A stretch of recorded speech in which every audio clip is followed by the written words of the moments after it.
Oi, pessoal. Então, vamos lá.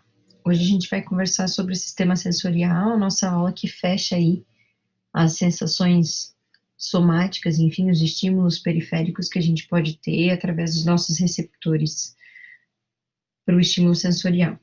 Então, hoje a gente vai falar sobre o sistema que é responsável pela detecção das sensações somáticas. O que que é isso? É tudo aquilo que a gente vai ter de sensação baseado naquilo que tem na nossa pele e, na verdade, de sensação externa. Quando eu falo em pele, entendo como sensação de tato, dor, temperatura, mas também, gente, a questão de propriocepção, né? A noção, enfim, de onde está o nosso corpo com relação ao mundo exterior também é importante para a informação cerebral. Então, o sistema somático aqui, sensorial somático, ele serve para várias informações do estímulo externo, né? Assim como era o sistema visual, como foi o sistema auditivo, olfatório, gustativo, enfim. O sistema sensorial aqui, o somático, também vai nos ajudar a esse tipo de informação e comunicação do nosso corpo com o mundo exterior. Então, quando eu falo em sensações somáticas, eu posso ter diferentes tipos. Eu tenho essa questão ali da mecanoreceptiva, termorreceptiva e dor. A primeira delas, pessoal, de mecanoreceptiva, são sensações em que a gente pode ter do tato e a questão de posicionamento corporal. Então, a sensação, né, a resposta fisiológica ao tato, ela é super importante. É uma coisa que a gente não presta muito atenção, mas quando você tem um laboratório de neurofisiologia em casa, você percebe bem como que é essa questão dessa exploração e como é importante, e quem estuda a neurofisiologia e o aprendizado em crianças, estimula muito essa questão de o aprender a mexer em diferentes tipos de substâncias, tocar em diferentes tipos de superfícies, exatamente para poder estimular essa questão de tato. E a sensação do tato não é só o encostar, né? Ela pode ser uma sensação que sente vibração, essa questão de cócega, enfim, eu vou explicar aí um pouquinho melhor nos próximos slides. Posicionamento corporal é uma questão super importante, porque a gente precisa ter uma noção de onde o nosso corpo está no tempo, né? Então, isso é importante do ponto de vista de noção espacial e para controle motor também é importante, porque a manutenção de uma posição estática e um ortostatismo, ela vai muito dessa noção que a gente tem no mundo externo e como que a gente tem que se comportar em relação a esse mundo externo. Então, eu tenho que me manter em pé, né? Ou enfim, eu caí, qual que é a posição correta? Então, o corpo ele precisa estar avisado de onde é que ele está para programar, inclusive, quais são os movimentos que devem ser feitos. Termorreceptivos, o próprio nome está dizendo, sensações de frio e de calor, e a sensação de dor, né? Que pode, geralmente é relacionada a algum tipo de lesão aqui que vai liberar substâncias que vão fazer esse tipo de estímulo. A gente tem que entender que os receptores que a gente tem para as sensações somáticas, eles são receptores que conseguem se adaptar, de que forma? E que dependendo da situação, né, em que ele se encontra, ele consegue diminuir a capacidade ou potencial de liberação de potencial de ação. A primeira coisa é que os receptores, eles vão responder a diferentes tipos de estímulos, então, o que a gente viu nas semanas anteriores é que, por exemplo, uma vibração de uma onda sonora faz com que haja um movimento de cílios, um estímulo luminoso faz uma quebra de substâncias quimicamente responsíveis à luz, que estimula, então, um potencial de ação. Quando eu falo em receptor sensorial aqui, eu estou falando de receptores que respondem de diferentes formas. Ele pode responder a uma deformação mecânica, ele pode responder a algum tipo de substância química que estimule a abertura de canal, alteração de temperatura propriamente dita pode ser, radiação eletromagnética pode causar, enfim. E ele tem uma questão em que ele pode mudar a intensidade, né? Estímulos mais fracos, estímulos mais fortes, eles podem responder com potenciais de ação, mas de acordo com a a quantidade de estímulo. E outra coisa é essa capacidade de acomodação. Então, eu vou falar para vocês, principalmente na questão de tato, mas é uma coisa assim, você pode ser que o mesmo estímulo inicialmente seja maior, e conforme você continua com aquele estímulo constantemente, você se adapta, né? Você acomoda a aquele estímulo naquele determinado receptor. Então, falando especificamente de tato, o tato ele vai ter uma capacidade, né? O contato ali com a pele. Nós vamos ter diferentes tipos de receptores que vão nos dar a nossa capacidade de perceber o estímulo na pele, né? Então, o tato, a pressão, que vai causar uma deformação no tecido, e a vibração. Então, isso é bem interessante, com um diapasão estimado, você consegue colocar na pele, e mesmo que não haja movimento, você consegue perceber a vibração daquele instrumento, e aí aquela vibração, né, causa esses sinais repetitivos aqui, que aí eu posso ter uma resposta e essa sensação de contato com a nossa superfície externa. Para que eu tenha a sensação de tato, eu tenho mecanorreceptores. Então, os mecanorreceptores são aqueles que são sensíveis a algum tipo de alteração mecânica na pele, então, e essa alteração mecânica, né, flexão, estiramento, enfim, vai causar abertura de canais iônicos, e aí você tem abertura de canal iônico, tem um potencial de ação, eu posso deflagrar, então, um estímulo, né, nervoso. Então, vejam que aqui estão representados alguns tipos de receptores de tato, aqui eu tenho os corpúsculos de Meissner e os de Pacini, ou Patini, enfim, como quiser. Então, vejam as áreas em que eles são específicos, onde eles estão localizados, enfim, a área em que ele é responsável por essa sensação. Nós temos diferentes tipos de receptores táteis, então vejam, o que a gente tinha? Corpúsculos de Pacini, enfim, como está representado aqui, que detectam a vibração. Meissner, né, que responde a movimento de vibração, enfim, baixa frequência, toque leve. A gente também tem esses um pouquinho mais superficiais, que são os receptores de Merkel, que detectam pressão sustentada, textura, enfim. E tem também o corpúsculo de Ruffini, que responde ao estiramento da pele. Nós temos alguns receptores aqui, terminações, que ficam bem no bulbo do pelo, né, na raiz aqui do pelo, que vão ter a sensação do movimento do pelo. Então, se eventualmente eu tenho um movimento aqui dessa região, então eu vou ter essa sensação, essa sensibilidade, enfim, detectada pelo movimento. E eu também tenho as terminações nervosas livres. Vejam que é interessante que a figura ela já é bastante representada até pelo ponto do diâmetro do neurônio aqui, né, do nervo que está relacionado. Vejam que a terminação nervosa livre ela é bem fininha se eu comparo com os outros tipos de receptores que eu posso ter na pele. E essa terminação nervosa livre, que é um pouco mais distribuída ao longo da pele, ela é responsável por estímulos nociceptores. Entendam nociceptores como sensação de dor, né? Então, é o que eu tenho mais espalhado, e que daí eu tenho o neurônio um pouco mais fino, que transmite essa informação, esse estímulo sensorial.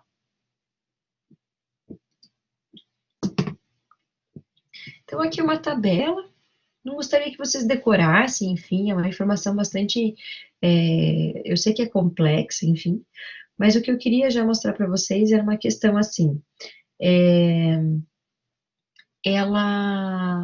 as diferentes formas aqui, né, as diferentes terminações, elas têm ao estímulo que se recebe, onde que estão, então, por exemplo, receptores de Merkel estão mais superficiais, e aqui as terminações nervosas livres, enfim, mais perto daquela região ali da pele, etc. O que eu tenho aqui de capacidade? Eu acho que eu posso avaliar a resposta que pode acontecer de acordo com essa adaptação. Então, por exemplo, o nosso corpúsculo de Pacini aqui, ele tem uma adaptação rápida. Então, o que isso quer dizer? Então, ele é responsável por uma sensação quando você coloca uma mochila nas costas. Então, o que acontece? Quando você põe a mochila nas costas, inicialmente você tem aquela sensação do peso, né? Mas conforme o tempo em que você fica com ela nas costas, a gente meio que se acostuma, né? Fica com uma sensação de que parece que ela não tá lá. Ela tá lá, claro, né? A alça da mochila que tá pesada encostada na pele, mas ela não fica num estímulo tão grande quanto eu que era inicialmente logo que você colocou ela nas tuas costas. Então vejam que a adaptação é extremamente rápida. Eu tive um estímulo inicial e logo ele se adaptou e diminuiu o estímulo. Agora, outros aqui que têm uma adaptação lenta querem dizer que eles mantêm uma mesma intensidade ou uma intensidade muito parecida durante todo o período de estimulação. Então, aí eu não tenho essa questão de adaptação e talvez uma redução daquele estímulo que eu tinha inicial. Quando eu falo dessa questão de adaptação e a questão também da transmissão da informação, eu tenho que entender que os tipos de axônios que vão transmitir aquele impulso nervoso que foi gerado a partir do receptor que está ali na região da pele são diferentes. Então, por exemplo, eu posso ter tipos de axônio que são assim, ó, esse A-alfa e A-beta. Se a gente for comparar esses dois com as fibras do tipo C, são fibras muito mais grossas e mielinizadas. Lá nas primeiras aulas de neurofisiologia, eu contei para vocês que, a depender da mielinização e do diâmetro do axônio, eu consigo transmitir um impulso nervoso mais rápido ou mais lentamente. Então, vejam, fibras do tipo A beta e A delta transmitem uma informação entre 30 e 70, aqui ó, 30 metros por segundo, e muito mais rápido. Agora, olha a fibra C aqui, ó, não mielinizadas, são finas, 0,5 a 2 metros por segundo. Geralmente, os nossos estímulos aqui da pele, eles são relacionados, né, ao tato, são essas fibras aqui, né, mais grossas, enfim, a alfa até a delta aqui.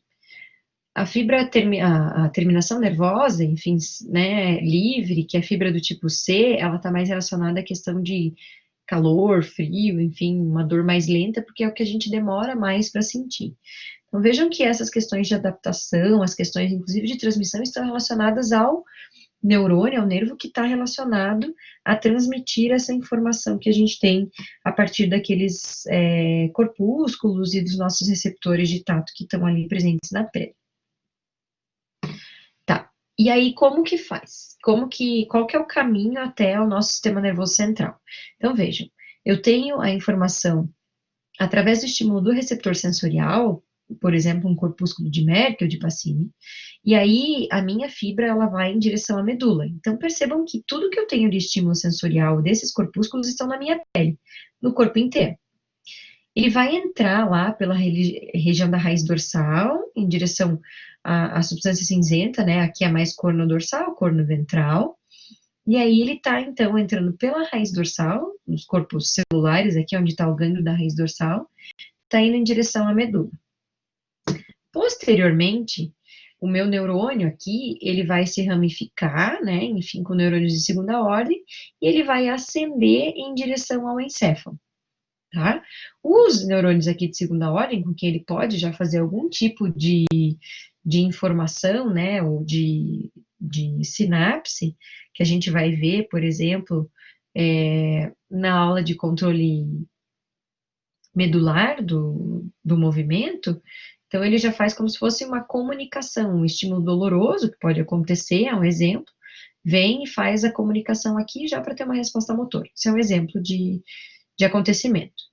E aí eu tenho a informação que vai lá avisar o nosso córtex somatosensorial. Como é que ele ascende ao encéfalo? Então vejam que ele sobe pelo mesmo lado. Então, eu tenho lá entrando pela raiz dorsal, corno dorsal, e ascendendo aqui até a região do bulbo, que é quando ele vai fazer o cruzamento, né, a decussação da fibra.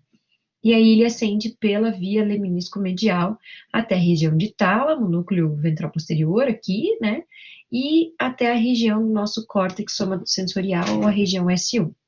Então, a sensação de tato, ela entra pelo gânglio dorsal da medula, pode ter informação sinapse com neurônios de segunda ordem, ou ele vai ascender pela medula via ipsilateral, fazendo a decussação das fibras na região ou na altura do bulbo, e daí em direção ao tálamo, que lembrem que é a porta de entrada das informações sensoriais periféricas, e daí ascendendo e seguindo em direção à região, ao córtex somatosensorial.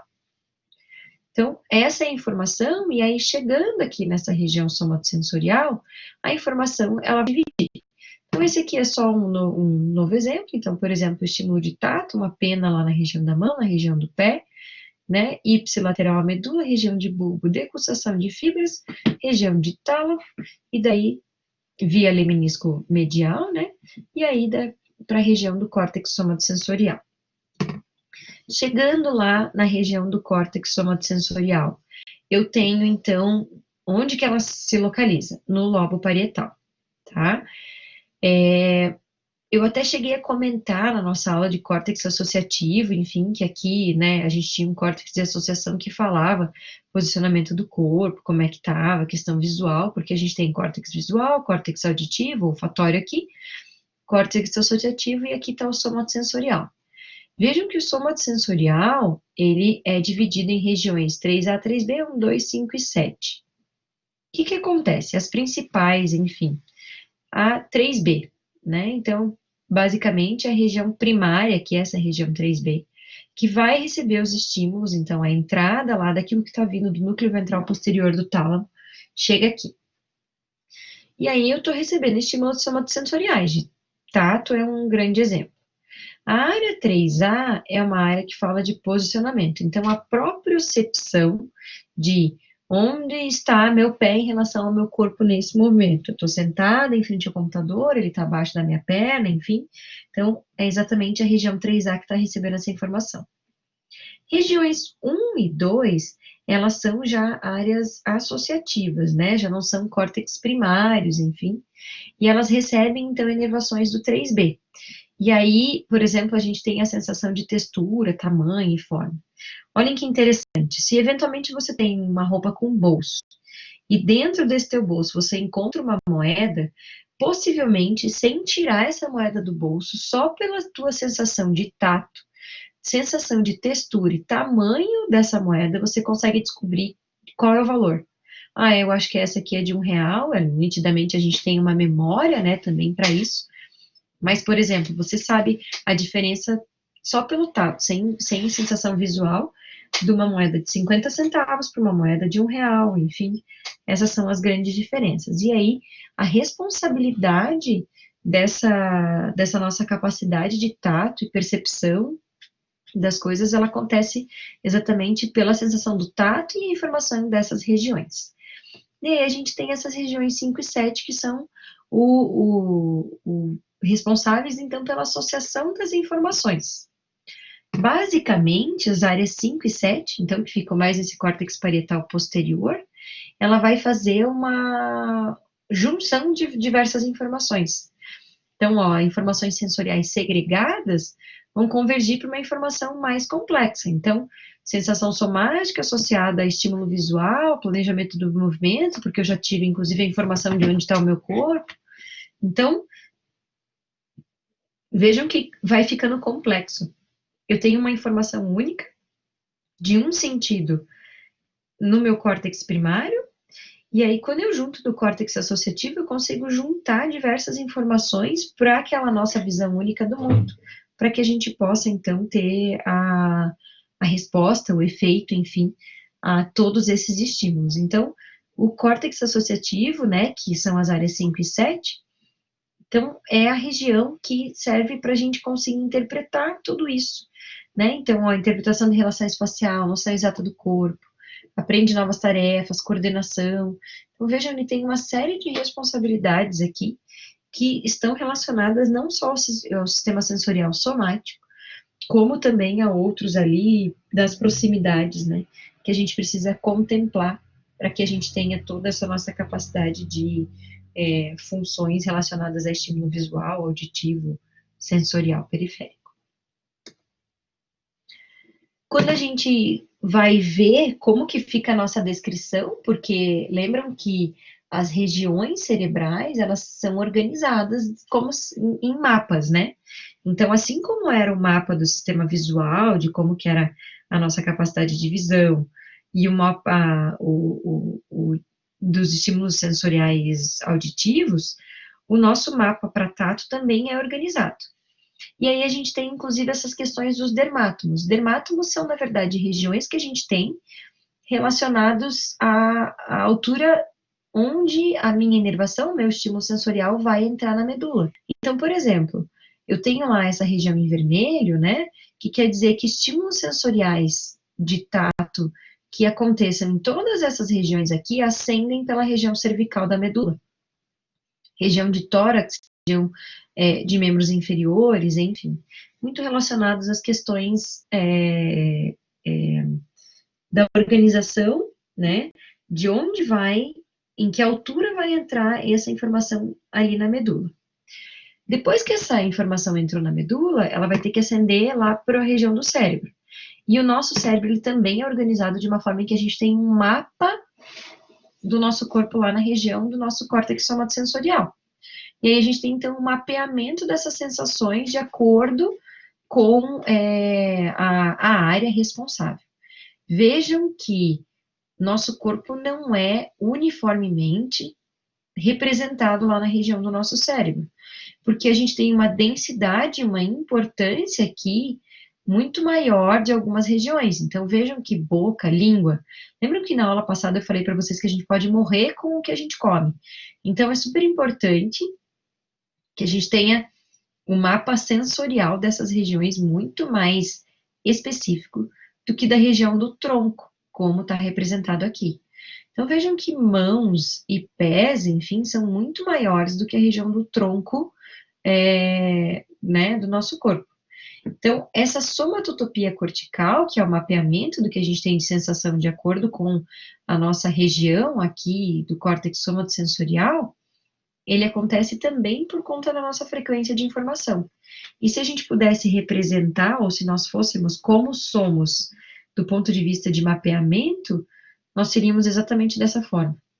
Que esse é o homúnculo de Penfield, que é a representação da densidade, né, do córtex cerebral na quantidade de neurônios ou de regiões em que nós temos as nossas aferências neuronais.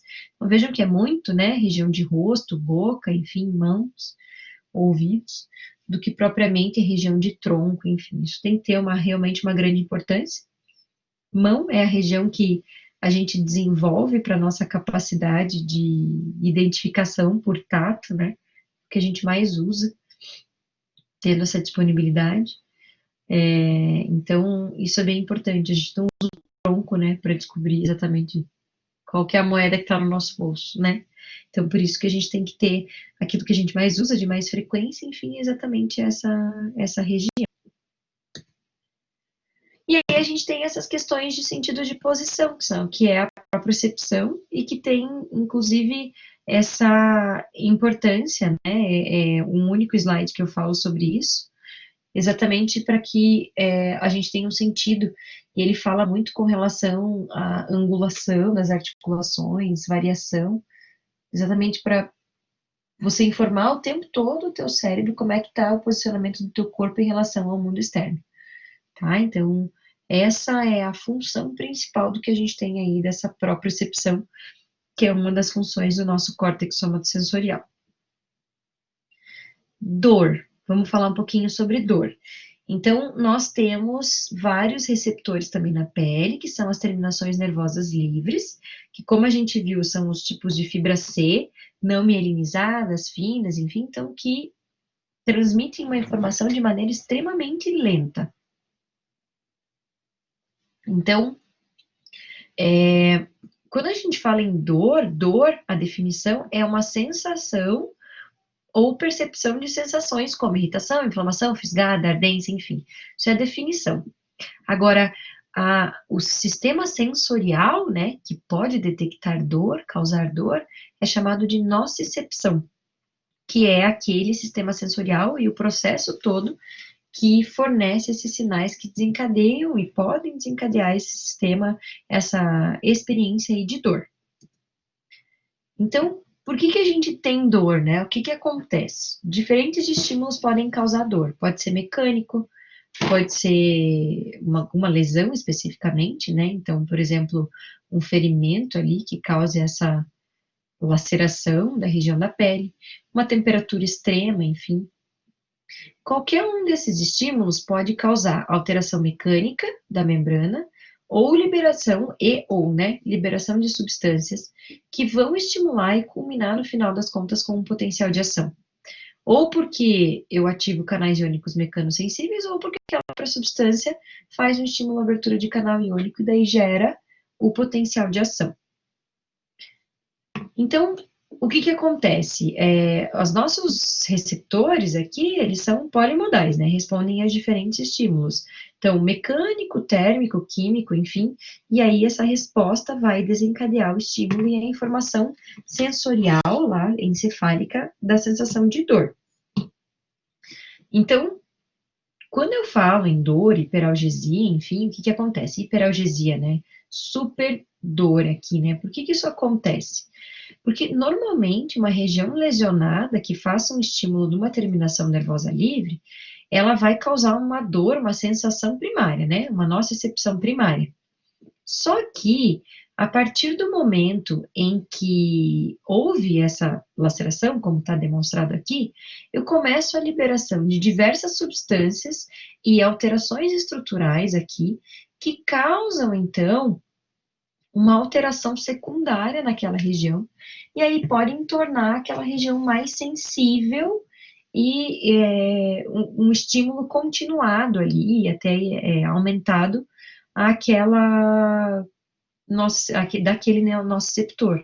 Então, por exemplo, eu tenho a lesão aqui estimula, mas a substância química, por exemplo, prostaglandina, bradicinina, histamina, substância P, então elas podem também modular a excitabilidade, aí aumentando, estimulando ainda mais esses nociceptores, eu vou experienciar mais sensação de dor do que única e exclusivamente por aquele estímulo sensorial periférico, né, que causou inicialmente aquela sensação. Então, vejam, eu tenho um estímulo primário, né, da lesão, e aí eu posso ter, inclusive, uma dor primária, né, e aí a terminação nervosa livre, enfim, que é a fibra C, tá? É uma questão de tempo, né, por quanto tempo, além de tudo, e aí o que eu quero que vocês já se atentem às diferenças aqui da sensação de tato, é que a sensação de dor, ela tá entrando lá pela raiz dorsal, né, corno dorsal, mas vejam que já na altura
Oi, pessoal. Então, eu tive um probleminha aqui.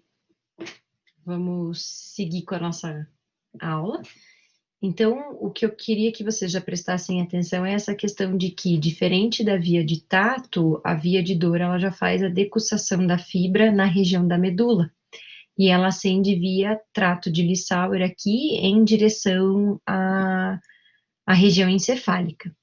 Então, o que a gente viu de diferente aqui já com relação? Eu tenho com relação ao estímulo de tato. A dor entra lá pela região corno posterior, assim como era da nossa região de tato, já fez a decussação da fibra e ascendeu via trato espinotalâmico em direção ao bulbo, tá? O bulbo ela vai em direção ao tálamo, né, de novo, né, núcleos intralaminar e ventral posterior, e dali ela ascende para a região do córtex somatosensorial primário. Então, uma grande, ou a primeira diferença aqui, a grande diferença que eu tenho entre as duas vias, são exatamente essas formas, ou a região em que eu tenho a decussação das fibras. Então, ó, é a mesma figurinha que a gente tinha do slide anterior lá, só que comparado ao estímulo aqui era uma penina, uma vela. Então, estímulo doloroso, fez o estímulo lá na região, fez potencial de ação nas minhas fibras C, corno posterior da minha medula, decussação de fibras, trato espinotalâmico, né, aqui está chamado como espino reticular, vai até a região do bulbo até a região de tálamo, e tálamo até a região do córtex somatosensorial, lá na nossa região parietal. Aí uma coisa interessante que vocês vão ver muito ao longo das cadeiras, enfim, das matérias, é essa questão de dor referida.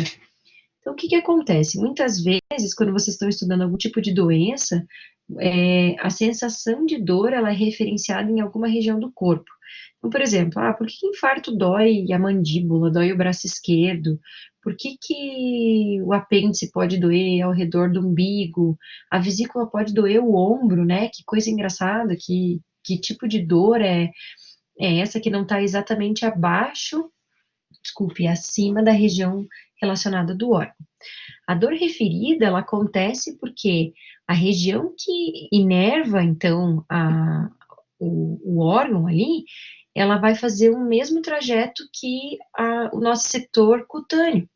O visceral tem o mesmo trajeto que o cutâneo, então daí o que está estimulando, está sentindo dor por exemplo, a vesícula biliar, mas pelo mesmo trajeto ser ali na região do ombro direito, então a pessoa tem dor na região do ombro direito.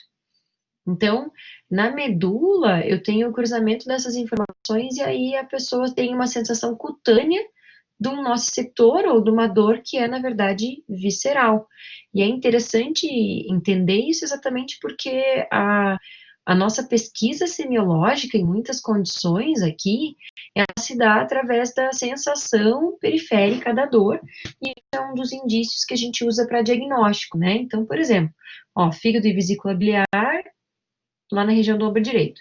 Coração, né, muito aqui em direção mandíbula, braço esquerdo.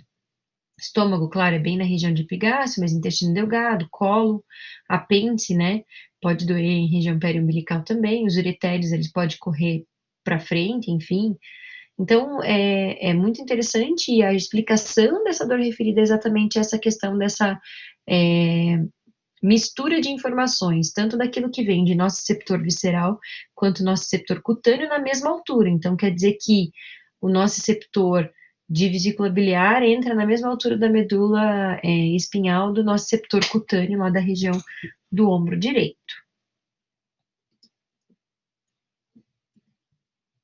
Então, essa aqui é a explicação, né? A pele com estímulo comum, o rim. Então, eu tive as duas informações e eu avisei o cérebro, e o cérebro, opa, tá doendo aqui, ó, essa região da pele, especificamente na região periférica, tá? Então, um fato bastante interessante e um dado semiológico muito importante. Vocês vão ver que tem muitas cadeiras que a gente vai usar essas questões de dores referidas para auxílio diagnóstico. E aí a gente tem essas questões de regulação de dor.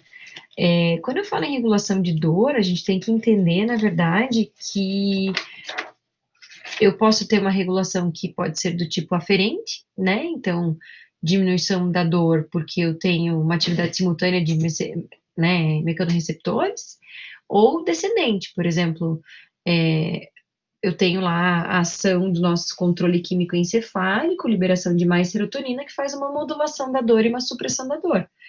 Assim como também de locus ceruleusa, enfim, com noradrenalina, enfim. Então, a gente pode ter essa regulação da dor aqui, seja por ativação e o mecanorreceptor sendo responsável por modular e diminuir o estímulo sensorial, ou porque o nosso cérebro também dá uma bloqueada naquela sensação de dor, enfim, não sei se vocês já ouviram falar que quando a pessoa está quente, ela não sente tanta dor, né, eventualmente num acidente, um fêmur, há um certo bloqueio, a sensação de dor inicial, e aí isso depois acaba até sendo mais nítido, assim, né, então quem já passou por uma sensação grande de dor, sabe que depois há um certo controle ou uma certa proteção para não lembrança disso tudo, enfim. E vamos terminar a aula falando sobre sensações térmicas. Então, eu tenho, então, de todo o estímulo sensorial, né? Então, eu tenho graduações aqui. A sensação térmica, ela me permite graduar a quantidade de frio e calor. A gente tem a questão de receptores extremos e a gente tem uma adaptação. Nunca 100%, né? A gente sempre vai ter essa sensação de estar quente ou estar frio, enfim. Mas se você perceber, por exemplo, está muito frio e você colocou a mão numa tigela de água quente, inicialmente você vai sentir um choque térmico maior. Conforme o tempo que você deixa a tua mão ali dentro, ela vai se adaptando, ela vai sentir que está quente, mas aquela grande mudança que houve de temperatura no período de transição em que você imediatamente colocou a mão naquela região ou naquela tigela de água quente, você sente muito mais, a sensação é muito maior. Então, isso aqui é bastante interessante também, mas nunca 100%, então quer dizer que sempre a gente vai ter um estímulozinho lá nos dizendo qual que é a sensação térmica naquele momento. Então, a gente tem sensação térmica porque a gente tem termorreceptores, as variações de temperatura são os nossos estimulantes ali ao potencial de ação. A variação repentina do estímulo vai gerar uma percepção mais intensa, aquilo que eu falei para vocês, exatamente de que estou com a mão extremamente gelada e coloquei ela numa superfície fria, quente, desculpe, a sensação inicial ela é muito maior, muito mais intensa. E a via de ascensão ao cérebro é igualzinha à via da dor.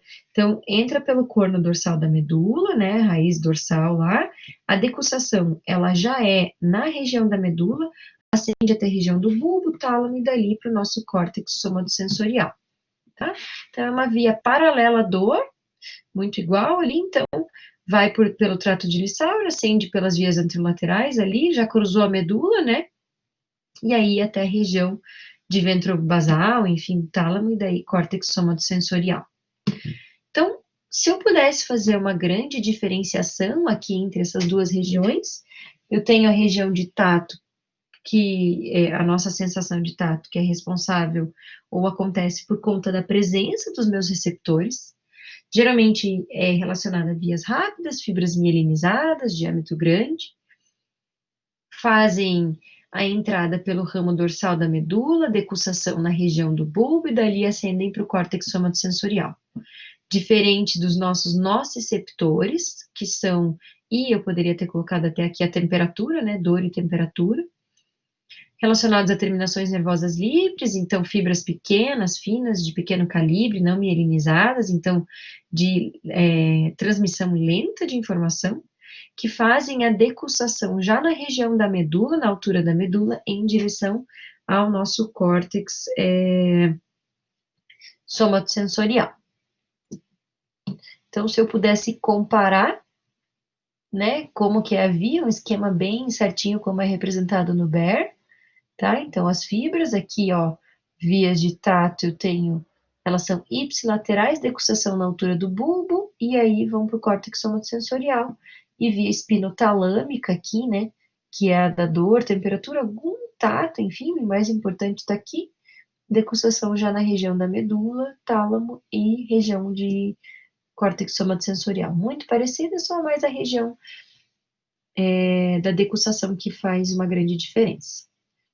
Tá? Então, exatamente a mesma representação, mas o esquema aqui bastante interessante que o Silverthorne traz, né, de qual que é a altura da decussação, as diferenças das duas.